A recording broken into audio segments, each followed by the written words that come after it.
Baik, lanjut lagi ya. Jadi yang kita bahas berikutnya yaitu adalah sifat koligatif ya. Sifat koligatif untuk larutan yang sifatnya elektrolit. Nah, sifat koligatif sekarang yang elektrolit. Jadi untuk senyawa-senyawa yang sifatnya elektrolit ya. Jadi kembali ke materi kelas 10 ya. Jadi kalau senyawa ya yang memiliki sifat elektrolit, dia akan mampu menghantarkan listrik kan gitu kemarin waktu kelas 10. Kalau yang non berarti dia tidak bisa menghantarkan listrik. Nah, sekarang yang jadi permasalahan bagaimana kita membedakan yang mana yang non dan yang mana yang elektrolit kan gitu kan yang jadi permasalahan kalian. Jadi ini ya, kalau misalnya senyawa itu elektrolit ya, itu adalah golongan senyawa yang termasuk kategori senyawa asam ya. Kemudian ada senyawa basa dan ada yang senyawa sifatnya sebagai garam. Jadi kalau asam misalnya kayak HCl, terus ada H2SO4, ini semua adalah senyawa elektrolit yang golongan asam. Kalau basa ada NaOH misalnya, ada KOH gitu. Kalau garam mungkin ada NaCl, ada K2SO4 gitu misalnya. Ya, itu adalah contoh-contoh senyawa yang elektrolit. Kalau dia sudah termasuk asam, itu pasti sudah elektrolit. Kemudian untuk senyawa yang non bagaimana? Kalau dia senyawa non elektrolit ya,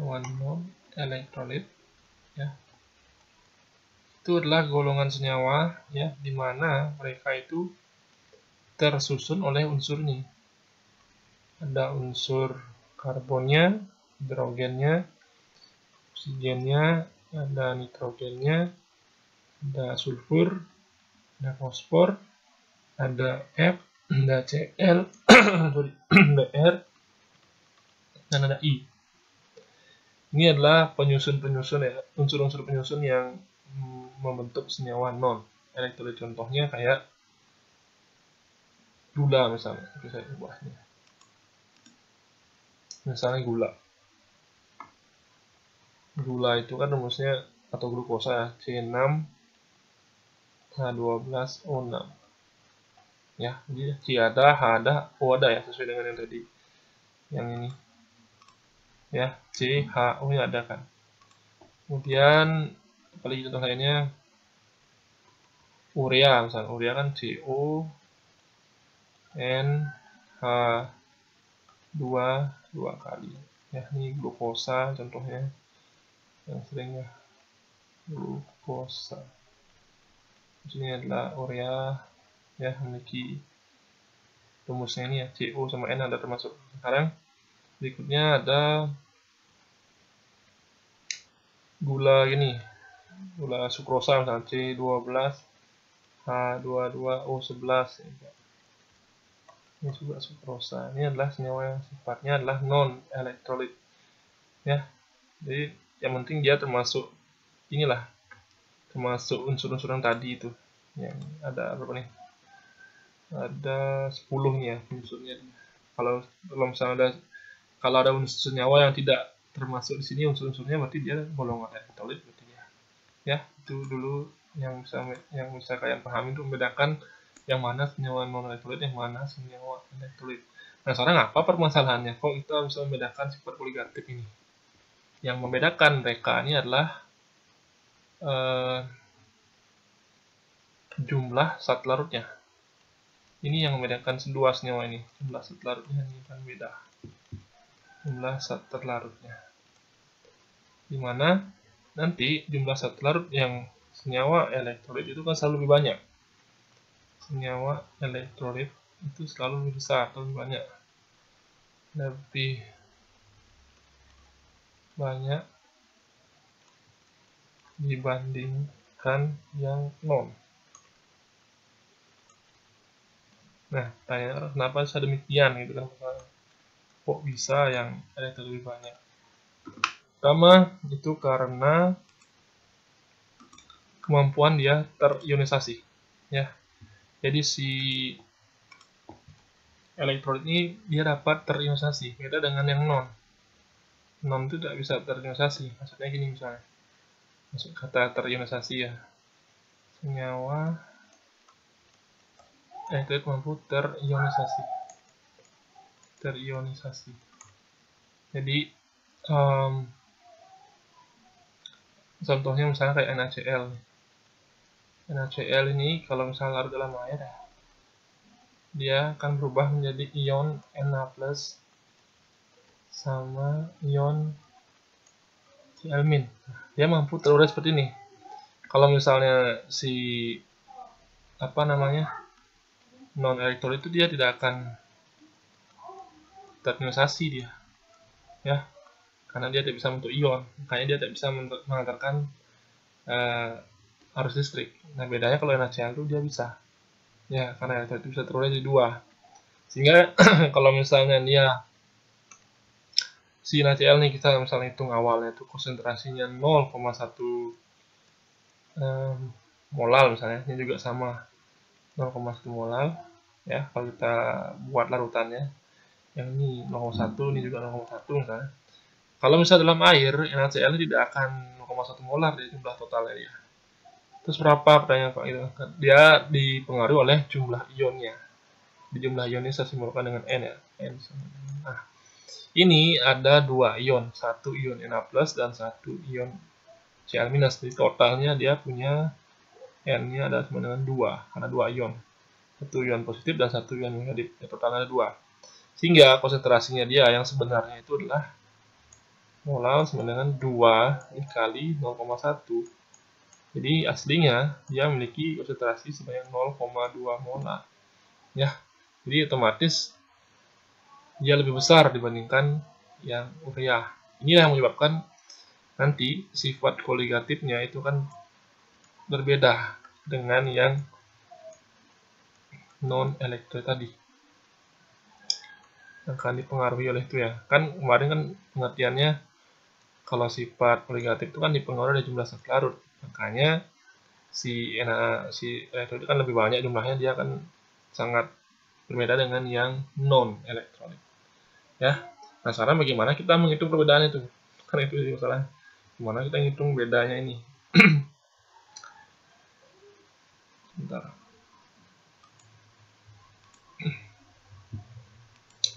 Jadi bedanya itu nanti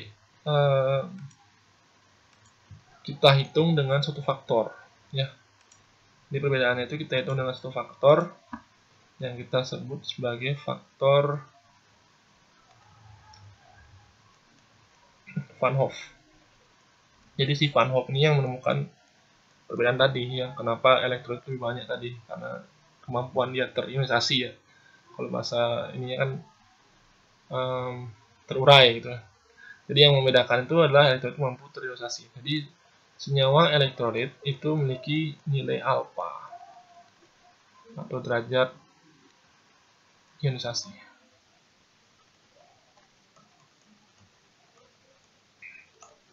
Jadi elektrolit itu ada dua ya. Jadi kalau kita bahas lagi, itu ada elektrolit kuat, ada yang lemah, gitu. Jadi bedanya itu kalau dia elektrolit kuat ya. Kalau dia elektrolit kuat, berarti nilai alfanya itu akan sama dengan 1, dan elektrolit lemah itu berarti nilainya di bawah 1 ya. Berarti nilainya itu adalah dia lebih besar dari 0, yang mungkin 0,1 itu alfanya, dan kurang dari 1. Ini kalau misalnya elektrolit lemah. Nah, sekarang si Van Hoff itu membuat rumus ya. Rumusnya seperti ini. Jadi dia menyimbolkan faktornya itu dengan huruf I sini. Caranya I. Jadi I itu adalah faktor Van Hoff, I kecilnya. Itu sama dengan 1 ditambah N-1 ya, dikali alfa. Dimana N ini adalah jumlah ionnya ya. Jadi kita jabarkan cara menghitung jumlah ionnya. Jumlah ion, kemudian alfa ini derajat penguraiannya atau derajat ionisasinya. Ya, sekarang Kapan berlaku rumusnya ini? Nah, itu pertanyaan kalian. Pertama, rumus ini berlaku kalau faktor Van Hoff ini kalau dia senyawa elektrolit. Kemudian rumus yang saya buat ini, yang I sama dengan 1 plus N-1 kali alfa ini dipakai untuk yang lemah, ya.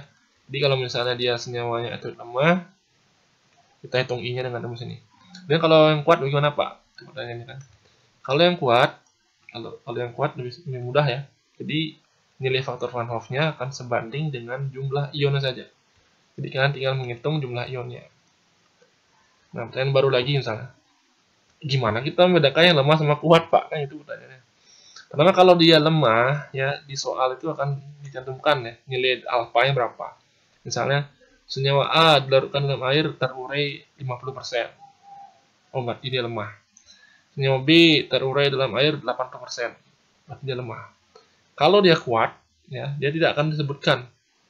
Paling kalau misalnya ada yang menyebutkan paling seperti ini.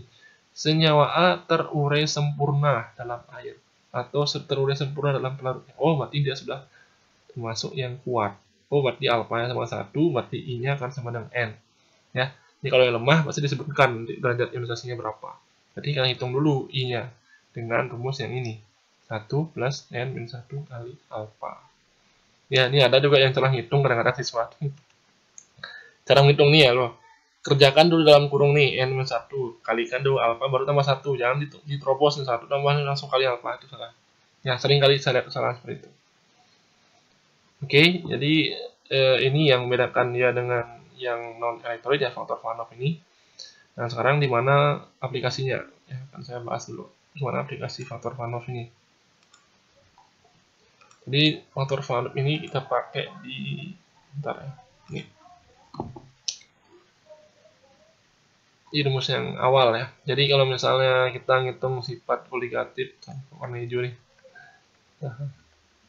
Sifat koligatif kemarin tekanan uap ya. Tekanan uap itu kan kemarin rumusnya kan ini ya. Delta P sama dengan P0 kali XT kan gitu. Jadi penurunan tekanan uap berbanding lurus dengan fraksi zat larutnya. Nah, sekarang kalau dia di di elektrolit ya, tinggal kalian tambahkan I di sini ya. Tambahkan I di sini. Jadi delta P itu sama dengan P0 kali XT kali I. Ya, sisanya sama rumusnya. Yang sisa kemarin kan ini rumusnya. Delta P sama dengan P0 kurang P. Ya itu. Jadi delta P kalian hitung, dapat dari rumus ini ya, dari hubungan antara mereka berdua nih. Kemudian yang kemarin lagi ada titik didih kan itu. Titik didih atau kenaikan titik didih kan yang kita jabarkan kemarin kan delta TB-nya itu kan sama dengan KB dikali molar kan itu kemarin. Sekarang bedanya sama ya, tinggal tambahkan I saja. Jadi kalau misalnya untuk yang senyawa elektrolit tinggal delta TB sama dengan KB kali molar kali I. Terus ada lagi apa kemarin titik beku. Kemarin saya ajarin di sekolah titik beku ya. Jadi titik beku jadi kan delta TF itu kemarin delta TF sama dengan KF kali molar. Kan itu. Tadi lupa saya lupa. Tadi kalau mencarikan titik didih kan cari dulu kenaikannya gitu kemarin. Ini lupa saya lupa. Delta TB sama dengan TB kurang TB0. Ya, jadi cari delta TB-nya baru masukkan ke sini dapatlah titiknya yang titik didihnya. Begitu juga dengan titik beku sama aja ya, ini tinggal dikalikan I. Nanti di sini bedanya. Jadi tolong kita nyari titik titik bekunya tinggal hubungkan dia dengan rumus yang ini. Ini kan TF0 kurang TF kalau titik beku kan. Cari dulu penurunannya berapa, baru masukkan sini, temu titik bekunya berapa gitu kan. TF0 kan tergantung pelarut, ini juga TB0 tergantung pelarutnya. Nah, sekarang yang tadi saya bahas dengan dengan V tadi, tekanan osmosis ya, tekanan osmosis sama aja, tinggal tambah I aja juga. V sama dengan M R T dikali I. Sorry, ini kok warna hitam, warna biru ya, nggak bisa bedain. Ya, ini I berarti. Nah, ini adalah rumus untuk sifat koligatif senyawa yang elektrolit ya. Jadi bedanya itu hanya di faktor van Hoff-nya saja. Ya, tekanan uap itu, didih itu, didih baku itu, dan tekanan osmosisnya lupa sama. Tekanan osmosisnya. Tekanan osmosisnya. Ya, saya. Jadi itu aja yang membedakan antara yang elektrolit dengan yang non.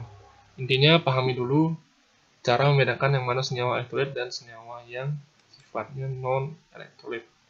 Oke, sekarang Bapak lanjutkan yang contoh soalnya ya. Contoh soal untuk senyawa elektrolit yang sifat negatifnya gimana cara ngitungnya gitu. Jadi contoh soalnya misalnya saya punya suatu larutan ya. Larutan NaOH misalnya, NaOH ya, elektrolit ya. Ini saya larutkan sebanyak 0,4 gram. 0,4 gram dilarutkan dalam 500 ml air ya. Jadi larutnya adalah air. Kemudian mR-nya NaOH itu adalah 40 ya. Yang tanya adalah berapakah titik didih dan titik beku dari larutan tersebut. Nah, itu pertanyaannya sekarang. Nah, pertama kita tahu kalau NaOH ini adalah senyawa elektrolit ya. Nah, di soal yang saya buat ini dia NaOH ini nggak disebutkan ya berapakah dia terurai di dalam air ini. Nah, otomatis kalau misalnya tidak disebutkan berapa persen, berarti dia termasuk yang kuat ya. Jadi dia elektrolit kuat. Dan konsepnya gimana tadi? Kalau dia elektrolit kuat, berarti nilai I-nya atau faktor van Hoff-nya itu dia. I-nya itu akan sama dengan jumlah ionnya atau N-nya. Jadi I itu akan sama dengan N gitu. Nah, sekarang kita buat rumusnya. Oke, kita mulai dari yang titik D dulu ya, yang TB. Delta TB sama dengan KB, nah kali molal kali, oh maaf nih KB belum saya buat ya. Jadi kalau KB air itu kan karena parutnya air kan itu sekitar 0,52 ya. Dan KF-nya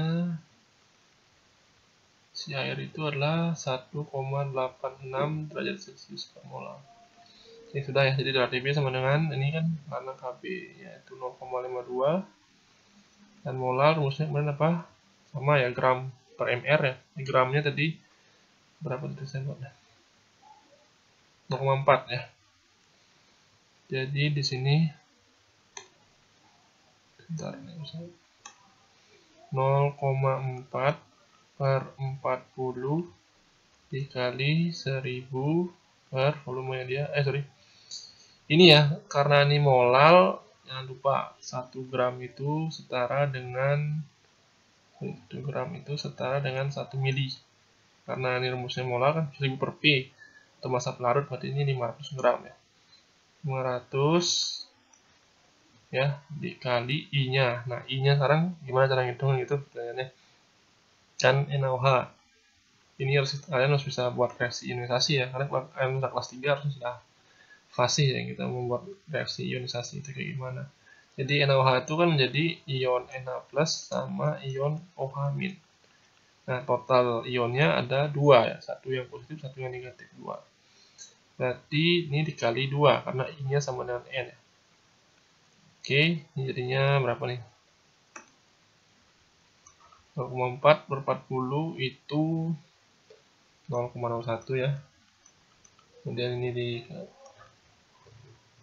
disederhanakan juga dapat 2. Berarti nanti ketemu delta TB-nya adalah 0,52 dikali ini kan 0,02 kali 2 lagi 0,04 ya. 0,01 dikali 4 itu 0,52 dikali 0,04. Tadi nanti ketemu delta TB-nya apa nih? 52 kali 4 itu berapa? 8,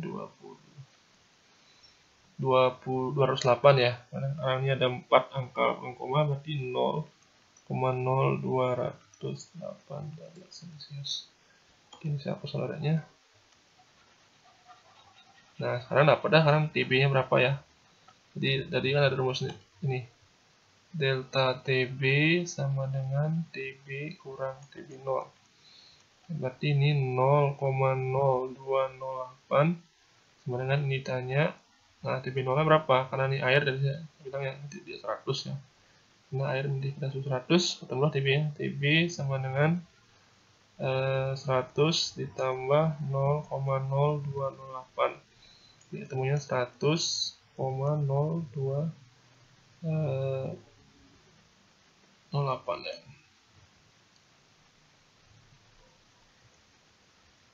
Celsius. Oke, ini adalah titik didihnya untuk yang NaOH. Sekarang kita lanjut lagi titik bekunya.